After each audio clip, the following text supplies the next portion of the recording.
Good morning, good afternoon, good evening, everyone. Thank you so much for joining us today for our webinar hosted by Talent Smart EQ on building a stronger company culture with EQ. Today's webinar is hosted by Talent Smart EQ, and for those of you who aren't familiar with us, we are the world's premier provider of emotional intelligence skill development, training, assessments, certification, and coaching. You might have even seen our book before. We are a Wall Street Journal bestseller with over 3 million copies sold of our famous title, Emotional Intelligence 2.0, and we recently just came out with another title, Team Emotional Intelligence 2.0. So you might have heard of us that way as well. My name is Kate Barsby. I am the Director of Marketing here at Talent Smart, and I'll be your host for today's webinar. Before I introduce my partner for today's webinar, I would like to take care of a few quick housekeeping items. I do see a number of you still hopping in, so we'll just give it another moment or so before we get started today. On the right-hand side of your screen is where you should see your GoToWebinar control panel, and that is where you can adjust your audio and your video settings. You'll also see a small question box in your GoToWebinar panel, and we will be devoting a portion to Q&A at the end of our webinar today. So at any point during the webinar, feel free, if you do have a question, go ahead and type it into that question box, and we will circle back at the end to answer as many of those as we can for you. Additionally, today's content will run for approximately 30 to 35 minutes or so, and that way those last 5 to 10 minutes of this 45-minute slot will be devoted for that Q&A portion. Additionally, the webinar will be recorded, so anybody hopping on late or who has to hop off early, no worries. Everyone attending today, you will receive a recording to the email that you registered with, so keep an eye out for that. You'll get that about 1 hour after the webinar concludes this morning or this afternoon for those of you, depending on where you're attending from. And lastly, we will be conducting a survey at the end of the webinar that will just populate automatically as soon as we close out. You'll see it pop up right on your screen. We really appreciate that feedback at Talent Smart EQ. It helps us really continue to make sure we're providing really insightful, educational, engaging content that is helpful for everyone attending and that is interested in really increasing and building and developing their emotional intelligence. So we really do appreciate that feedback. It's 5 simple questions. If you could go ahead and provide your feedback at the end of today's webinar, that would be great.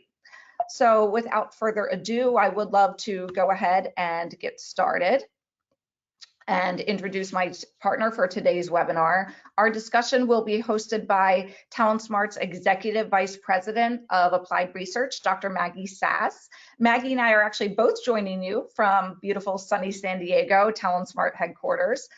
So without further ado, I'd love to now take the opportunity to introduce you all to Maggie and say hello. Maggie, hello, welcome. Can you let us know that you're here and also share a little bit of your background with everyone joining today? Yeah, of course. Thanks, Kate. Can you hear me okay? Yes, we can hear you great. Thank you. Okay, perfect. So excited to be here with all of you, really looking forward to this conversation. I am a little newer to Talent Smart than some of our other emotional intelligence experts. I joined back in October of 2021, and then before that spent just over a decade at the Center for Creative Leadership and Leadership Development and Coaching. So really excited, and let's just jump in. So I'm going to share a little bit about what we're going to be covering today. So we had a webinar back in January about how to create a more intelligent workplace culture, and this session really builds on that original conversation. In today's conversation and webinar, we're going to clarify what we mean by organizational culture, talk about a couple of different ways of looking at that concept, discuss why culture is important, especially right now, and how EQ really fits into that equation, and then talk about some practical things that anyone, from individual contributors to the C-suite, can really do to positively impact organizational culture. But before I jump in, we'd love to know a little bit more about all of you and how you see your work and role related to organizational culture. So I think Kate's got a poll for us. Yes, everyone, I'm going to launch a poll that you will see pop up on your screen. And please select the option that resonates the most with you and share with us how would you say that you are currently treating organizational culture, and what is your current role in organizational culture at your company? So maybe you have a formal role and that's why you're here today, or maybe you don't have a formal role, but you are in a leadership position, or you do feel that you have a responsibility for, developing the organizational culture. Maybe you're not involved and you're just interested in it, or maybe you're not really interested. You have an interest in organizational culture, but you don't really plan on taking an active part. So Maggie, I do already see a bunch of responses coming in here, so we'll just give it another moment or so. Thank you for everyone responding. Perfect. Okay, great. Just give it another second or two. Thank you, everyone. So I'm going to close out this poll, Maggie, and share the results on screen with everyone. It looks like we're seeing 43% have no formal role, but they do feel that they're responsible. Great. Very interesting. Okay, so we've got almost an equal split between formal and informal role, but a level of responsibility, some interest in it. Some of you may be interested in the topic, but not necessarily interested in participating in the work. Really appreciate that. There's a couple of reasons why I think this is really interesting. So first, I think there's a misconception that this work is always formal. If your organization has taken on an organizational development project, or you're going through a reorganization or a rebranding, then you're likely looking at culture from sort of formal, specific KPI perspectives. But it doesn't have to be formal. So much of culture really happens in small day-to-day interactions. And so we're going to talk today about how you can think about this regardless of the role that you find yourself in.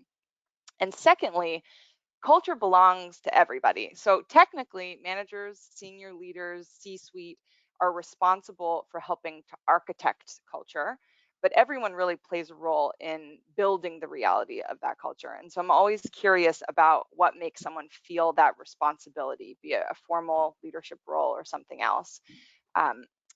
So I'm excited to sort of see what this looks like. So let's talk about what we mean when we say organizational culture.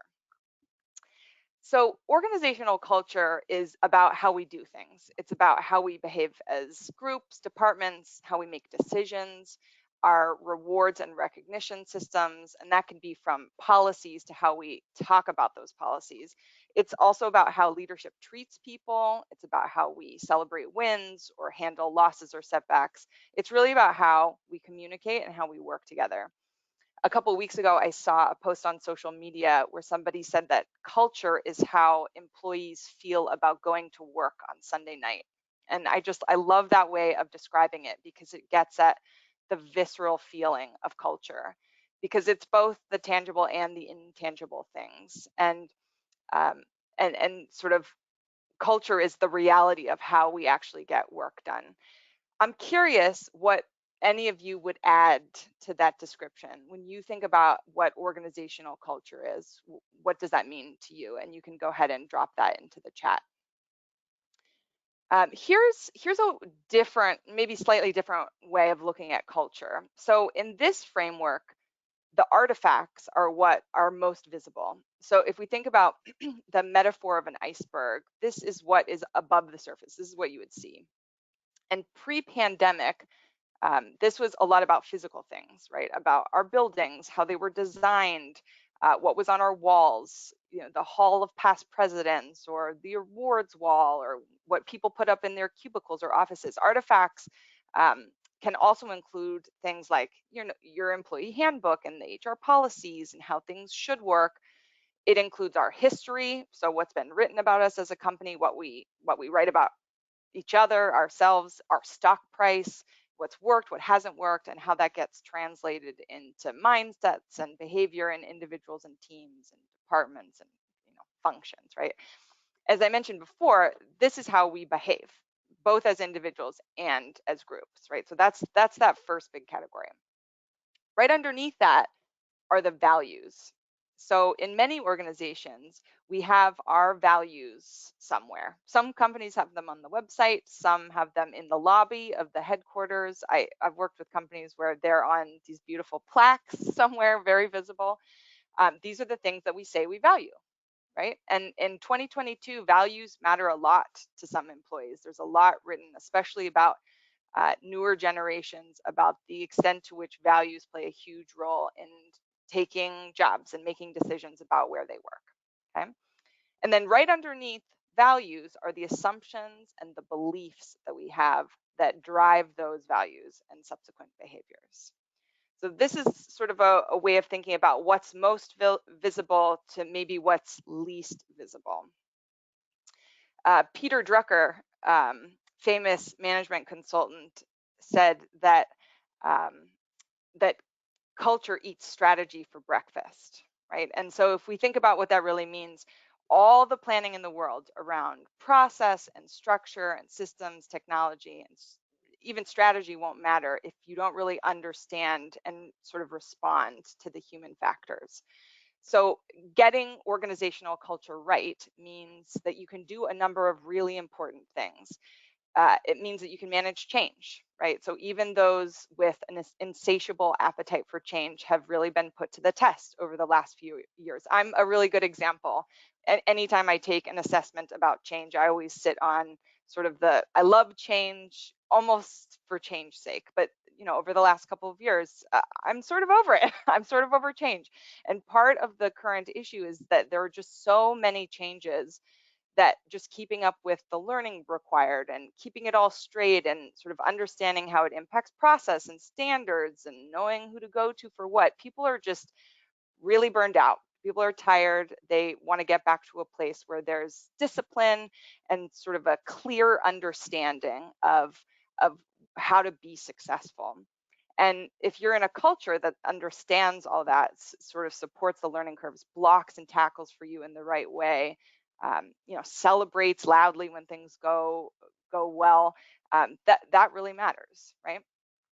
Organizational culture also matters because it's about attracting high quality talent, right? So many organizations are struggling to hire. There's labor shortages, but there's also a talent war among knowledge jobs. And salary and benefits are definitely one piece of the puzzle when it comes to hiring, but clearly it isn't everything. It's also about employee engagement. So think about what I said before, this feeling that employees have on Sunday night. What is the difference in engagement when an employee experiences what is referred to in social media as Sunday scaries, right? Where you're already sort of panicked on Sunday, prepping for going back to work on Monday, versus someone who's really energized to jump back in on Monday. It's also about accelerating business. So whether the driver is about profit or growth or people, right? Organizational culture can help you think about more than just the talent. It connects directly to business goals, business outcomes. It's also about employee retention, about strengthening employee performance. A lot has been written over the last couple of years about high performing teams and sort of the future of teaming really being the unit of measure about how work gets done inside an organization. So, like I said, a lot of organizations spend sort of an inordinate amount of time planning for the technology and the organizational structure and process flows. And we saw this a lot with hybrid workforce planning in the last few years. People were really thinking about how do we get the technology right? How do we get the structure right? And all of that's critical. And at least in my perspective, I think it's necessary, but it's not sufficient for success. If you don't pay attention to the people and understand the culture that currently exists, it can thwart even the most elegant, beautiful strategies. Okay, so what? So what do we do with this topic? How can we use it to help our teams and our organizations? So, and you can go to the next one, Kate. So I think, Kate, have we already dropped this into the chat? Yes, everyone should see a handout within your GoToWebinar panel that is available for you. Please feel free to open up that handout. It says Talent Smart, EQ, and Culture Webinar handout. So please feel free and take a look at that and open it up, and you can follow along with Maggie. Perfect. Yeah, so we're going to walk through this right now. And as Kate mentioned, I invite you to follow along, fill this out as we go. You'll also have this as a resource. So feel free to share this, use it with your teams. Okay, so what you see here on the screen, this is what you have, this is the blank version of it. I have a couple of examples so that you can see how I'm using it. And what I want you to do is think about 2 examples of behaviors that are sort of demonstrative of your organization's culture. One that is great, something that's working really well, and maybe a second that's getting in your way. So let's start with something that's working really well. We'll look at our examples. So in our example organization, the employees have a lot of fun. So behaviorally, what does this look like? What do I see people saying and doing? So they're smiling, they're head nodding, they're laughing in meetings. Employees are positive. So they celebrate wins in large company huddles and in smaller department meetings. When they communicate over email or through IM, they're responding to each other's issues with proactive solutioning. If someone makes a mistake, they give feedback, they create a space where it's clear that mistakes are seen as learning opportunities. People aren't being given constructive or critical feedback in groups. That happens in private.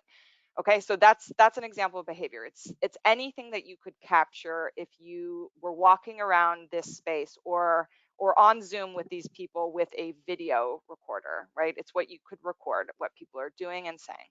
So I want you to take a second here, think for yourself, what is a behavior or a set of behaviors that really works well for your company? This can be something really small. This can be something a little bit bigger. Go ahead. I'm going to give you 30 seconds here to think about what that is. Describe that behavior or behavior set.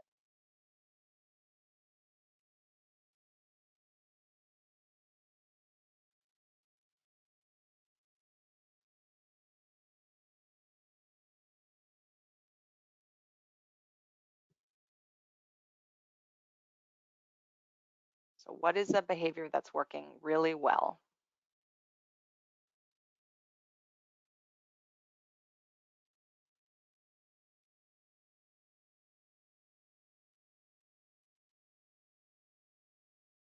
All right.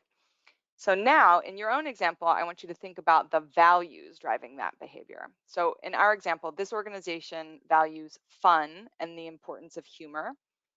The leadership recognizes the importance of levity, sort of as a tool, really, to balance out the natural stress of being a service provider and really the inherent challenges in customer relationship management and all that comes along with that.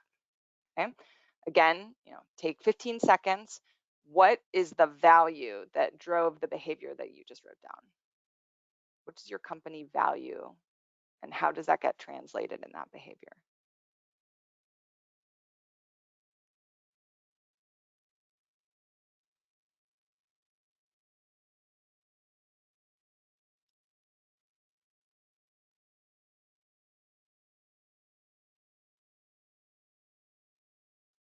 Okay, great. And then finally, what is the underlying belief of that value? So, what might be unsaid, but most people in the organization would agree is true? So, for this example, the main belief that drives the behavior and the value is that life is about more than just work, right? Again, take 15 seconds. What's the belief in your example at the very bottom? This could be something that's a little bit more hidden, maybe a little unspoken. What's the belief?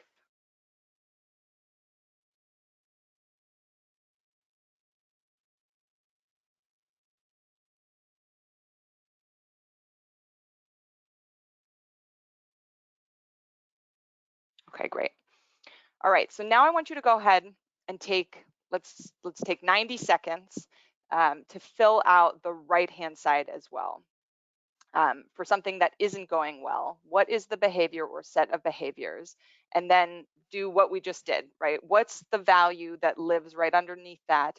And what are the beliefs or the belief that's driving? So think about something that's not going well. You can see the example on the slide here.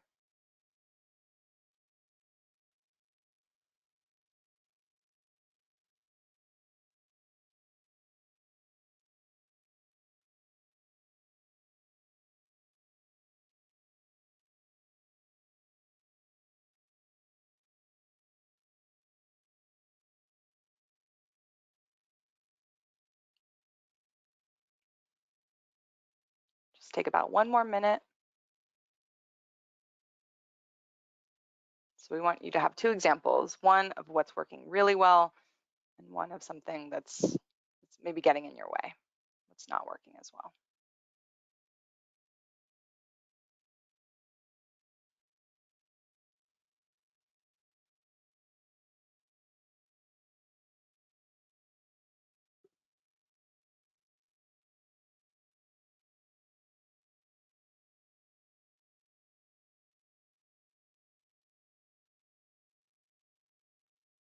Let's take about 20 more seconds.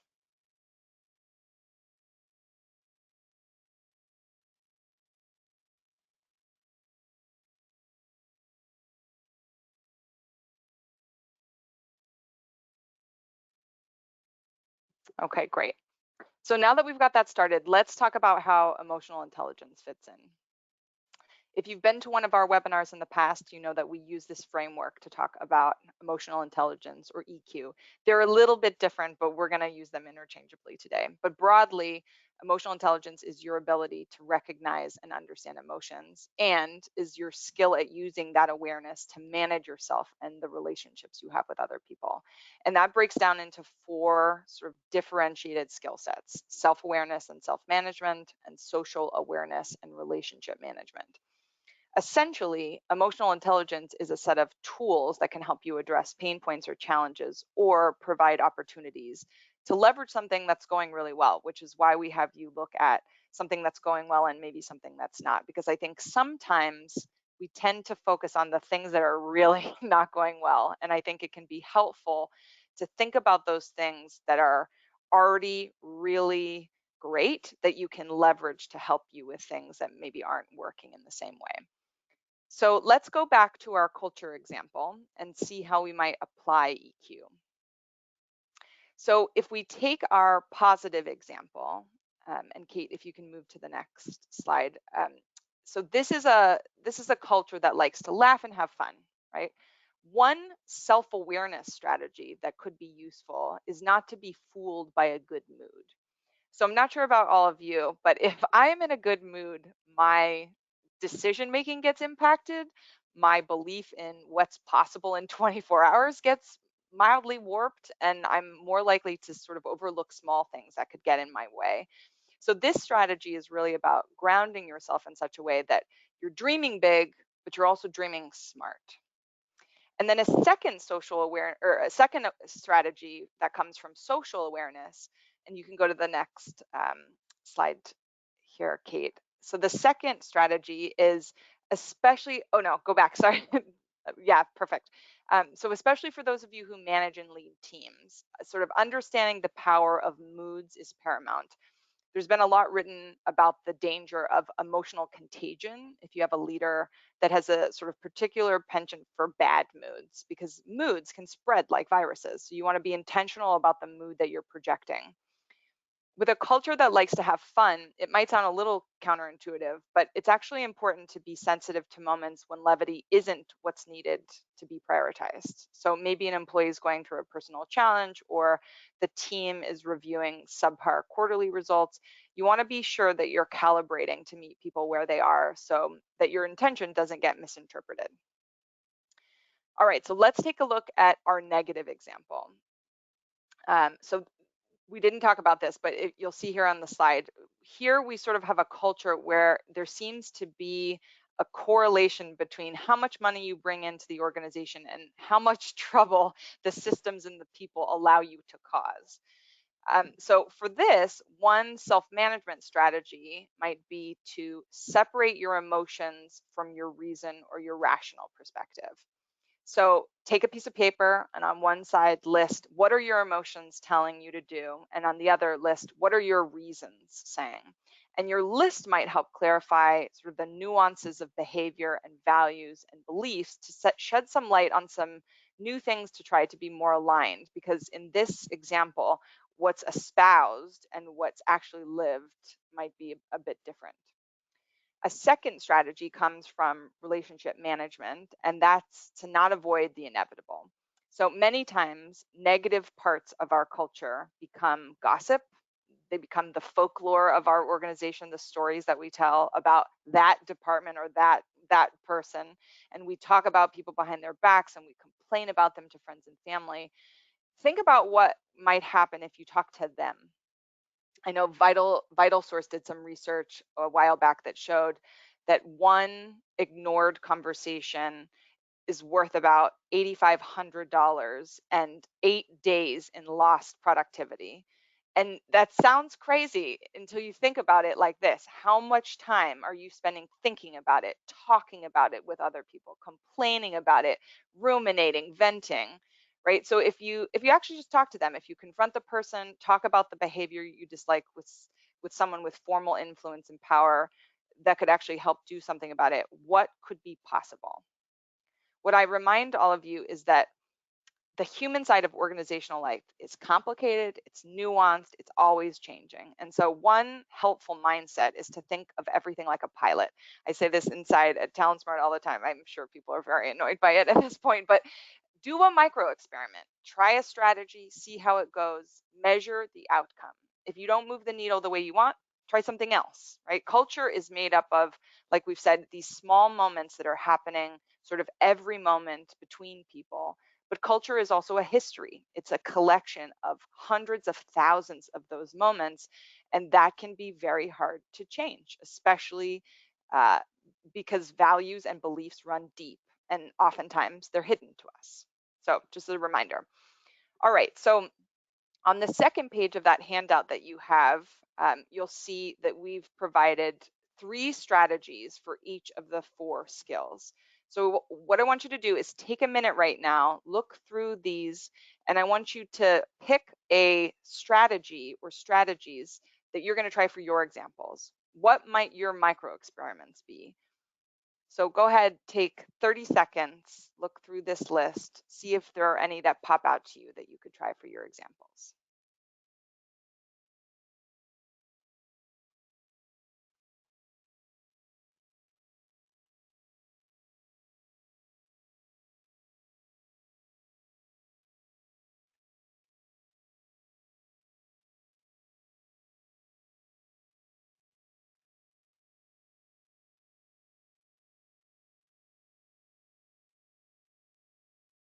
Let's take 10 more seconds.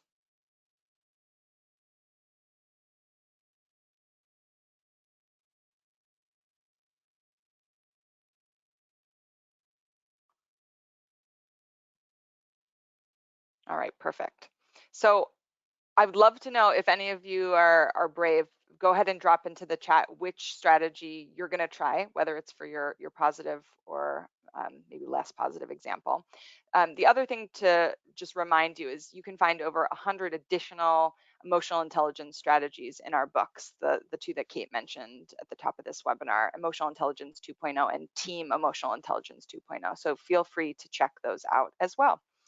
With that, I'm going to hand this over to Kate and see if we can open it up for Q&A. Great. Thank you so much, Maggie. I know many of you actually have been submitting questions within the question area throughout the webinar. So we'd love to now take the opportunity to answer as many of those as we can for all of you. So I know some of you have actually asked some more standard questions. Yes, this webinar is being recorded, as I mentioned earlier. You will get the recording via email. If you are interested in getting a PDF of these slides, we're certainly happy to provide that. Just reach out to reply to the email that you receive in about 1 hour and we can get that to you as well. You're also more than welcome to share that handout with your colleagues, forward the webinar along to your colleagues. We really encourage that. And with that, I'd love to now jump into our Q&A session. And Maggie, I'd love to pose the first question for you that I think kind of kicks things off really well for our Q&A. And that is, how can our organization make sure that everyone is comfortable and aligns with the values of the company and the way that we really present ourselves externally? Yeah, great question. Okay, so I would say with an organization that has been around for a long time, 50, 100, 150 years, there are likely company values, like we've said, that have been in place for a long time. Maybe they're on a plaque on the wall. But just having them on a wall or in the handbook doesn't necessarily make them real or lived. So I've always recommended to teams to have sessions where they talk about their individual values as people. What is it that gets them up every day? You know, what do they value? then their team's values, which might be a little bit nuanced, and then how both of those connect to company values. Because in conversations like that, I think it can become clear where there are misalignments, or if somebody feels like they are not living their individual values because of certain expectations of the organization. It doesn't mean necessarily you're in the wrong organization. It means that there hasn't been sort of intentionality put around what's required to be able to do both, to be able to have sort of individuals who have their own hopes, dreams, and whys inside an organization that's really looking to do something in the world. So I would say those conversations can really help illuminate misalignments and highlight blind spots, especially about why certain people are behaving in certain ways. The other thing too is values shouldn't be static necessarily. So companies, just like people, are changing and evolving. And if let's say your company value, or one of your company values, is to put the customer first, that likely meant something different in 1982 than it does in 2022. So having consistent conversations about how organizational values shift and how those impact employee behavior are really important. And I think emotional intelligence is a key skill set in helping those conversations to be productive and respectful. Great, thank you so much, Maggie. Our next question was actually asked by quite a few people. It's a very common topic right now. We're all in new working environments ever since the pandemic. And the question is, our company currently has a hybrid structure, and I'd love to know what successful hybrid companies are really doing right now to create a sense of culture for those who are fully remote, and to help everyone feel connected and kind of, all crewmates riding the same ship. That's a great question. Yeah, I love this question. So in my last company, I worked with a number of people who happened to be remote. So this was pre-pandemic, and this was a big topic for them. And I would remember being on company huddles or on training sessions where they were on the phone. I don't know about all of you, but pre-pandemic, anytime we had people who were remote joining, very few of them were on video. So they would be on the phone, sort of like in the phone pod in the corner, while the rest of us were there in the room, and we sort of forgot about them. And that's exactly how they tended to feel. So flash forward to where we all are and where we've been over the last couple of years. I think few, if any of us, knew how important this topic was going to be for most of us. But the interesting part of what the pandemic exposed was that culture is happening in these small hidden ways. So it's happening in how you have hallway conversations, these serendipitous run-ins with people from different departments, and very quickly you're solving problems because you've got two people from two different areas of the business, both minds looking at the same challenge or tricky situation, trying to come up with some great solution. And the work just gets done in different ways, right? It's because culture is about how people are interacting and communicating and really getting the work done. But co-location isn't necessarily better, but it was definitely more familiar, and it was easier for us to build culture accidentally. That's what I think a lot. Like we were building it accidentally. So being hybrid requires intentionality. Here's what I know, and I know this personally, but I know this from working with lots of clients about putting together hybrid workforce plans. Nobody wants to drive to the office to be the only one there, or to be in a closed office on 8 back-to-back hours of video calls. Nobody, not even the most lovely introverted processor. I just don't think that that's something that anyone wants to do. It's not a good use of their time in the car, away from their family.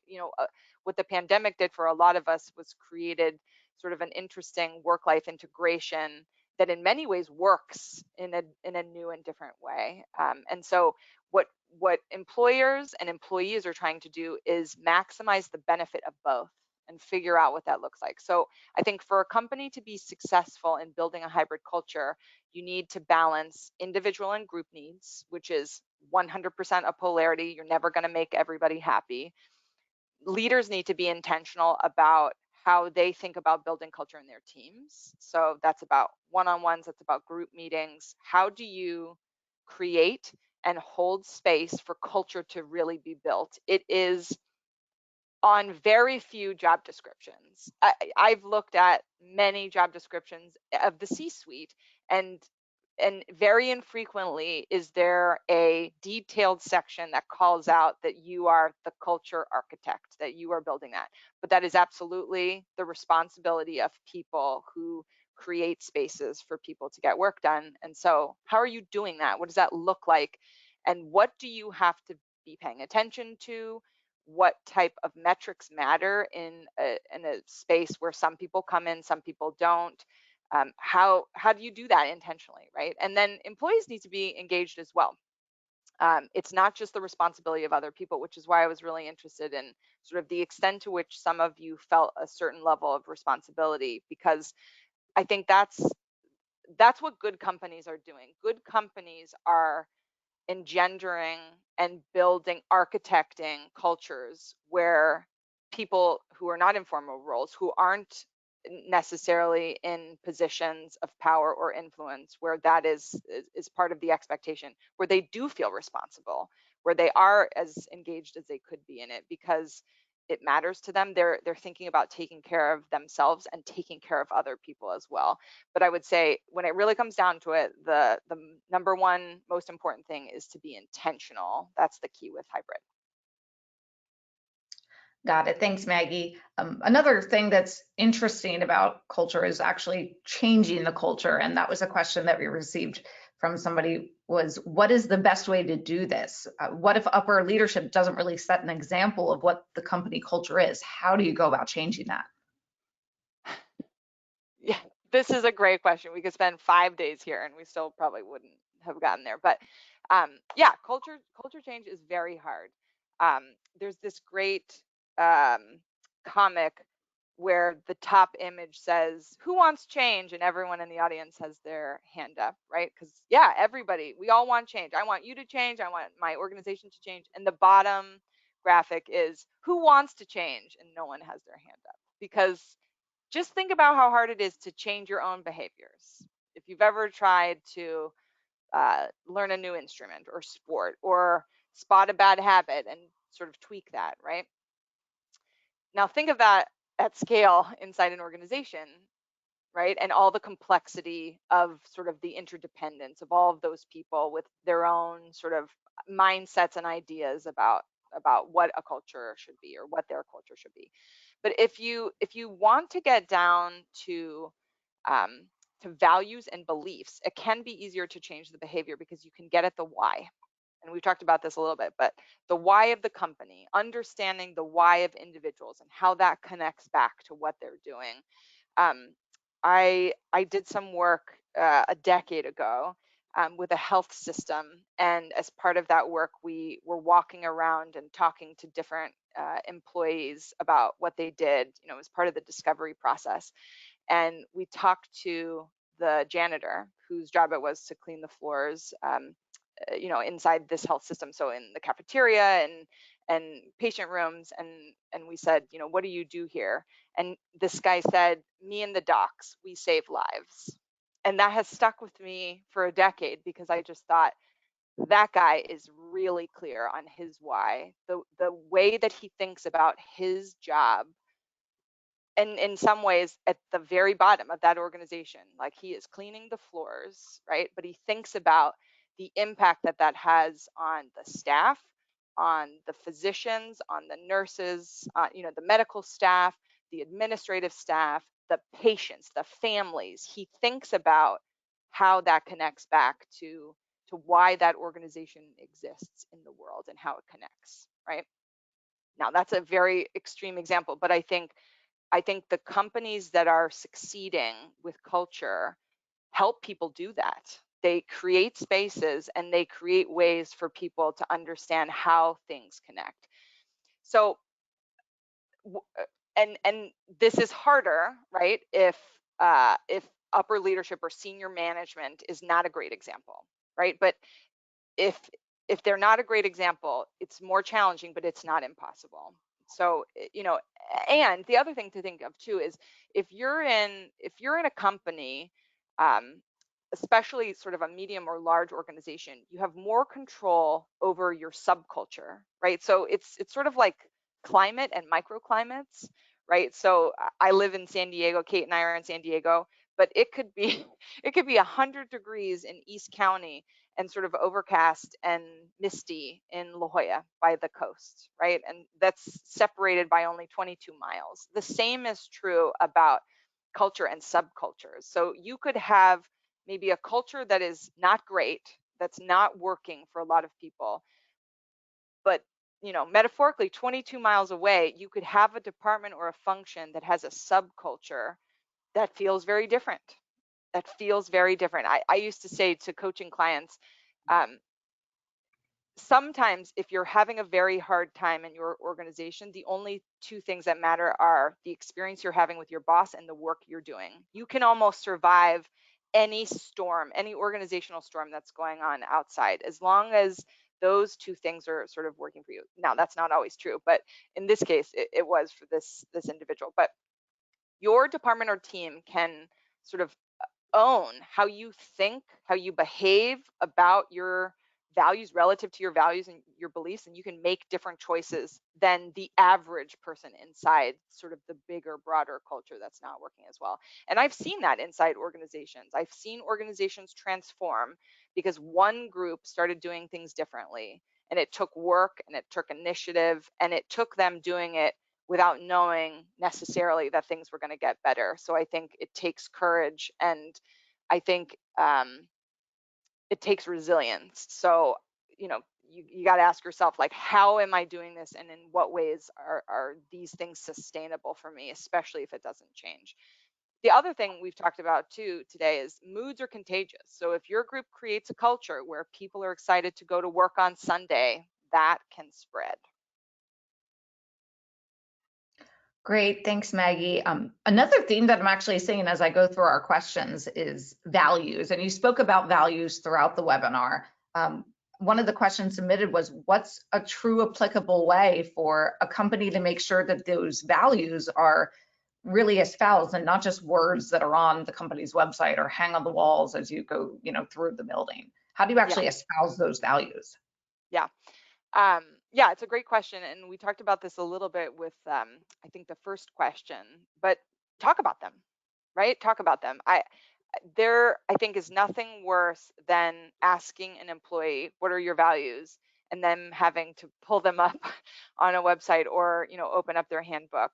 They should be almost tattooed on the inside of your brain, and that's the responsibility of everyone, but especially leadership and management, right? And so if we think about talking about them, it's not just annual meetings, it's not just sort of the check the box times, but it's about calling them out in everyday sort of formal and informal communication. One of the things I love about TalentSmart is we include a value and sort of double click on a value in each of our newsletters that comes out monthly. And I love that because it like makes it top of mind again. It helps me sort of look back on the last couple of weeks and think, okay, where am I seeing that? Where am I not seeing that? What do I have to tweak? What do I need to talk to somebody else about to think about tweaking it? So I think about those structures and sort of processes, things that you already have that you can add these to, right? Because one of the biggest conversations in change management is how hard it is to build something brand new. So I think one trick is to think about things that are already happening and add to that, right? So if you've got a newsletter or you've got a standing meeting, add a 5-minute conversation about values. You want to make them real. Values should be things that people they know without having to read them off the website because they are actually part of their experience in your organization. Great, thank you so much, Maggie. That is actually, we are rated about the 45-minute mark, and I do want to share with you some upcoming information for our next LinkedIn Live series and webinar taking place. For those of you whose question we could not get to, we have all of them logged, so don't worry, somebody from Talent Smart EQ will be following up with you, and you can certainly connect with us, and we can definitely follow up to answer that question for you if you'd like. But we really do appreciate all those who submitted some questions, because this was a really great conversation today. I do want to share with you the information that you see on screen here for our next LinkedIn Live session taking place on September 29th. That's at 10 a.m. and you can find that just by visiting the Talent Smart LinkedIn account. Feel free to, I will put that into the chat section for everybody, so you'll be able to find that.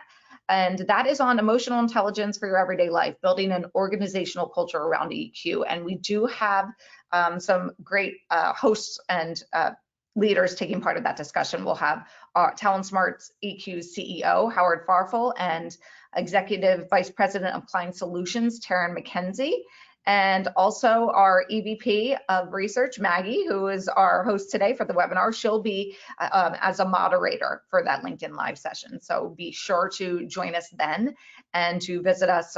All you have to do is just go to linkedin.com/talentsmart and you'll be able to find us there.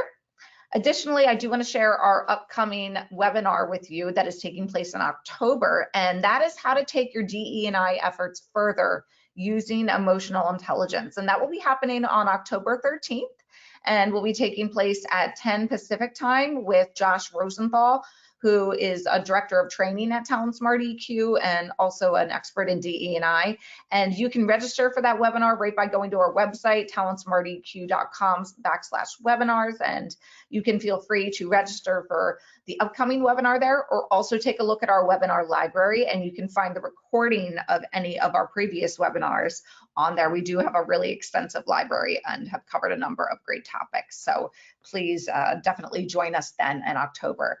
I would really love to thank everybody, and thank you, Maggie, for leading us in this discussion today on how to build a culture at your organization through EQ. So I do want to thank you so much for joining us. And are there any closing thoughts you'd love to share with our attendees today before we close out?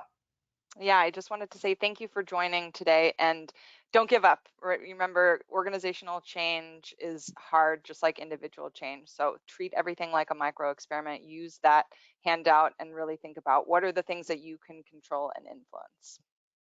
Great. Thank you so much, Maggie. Thank you, everyone. Please, as I shared, fill out that feedback survey that will pop up in a moment or two. Feel free to use that, continue working on that handout and share it with your colleagues. And we hope to see you soon for one of our next upcoming webinars or LinkedIn Live series. Everybody take care. Thanks. Bye.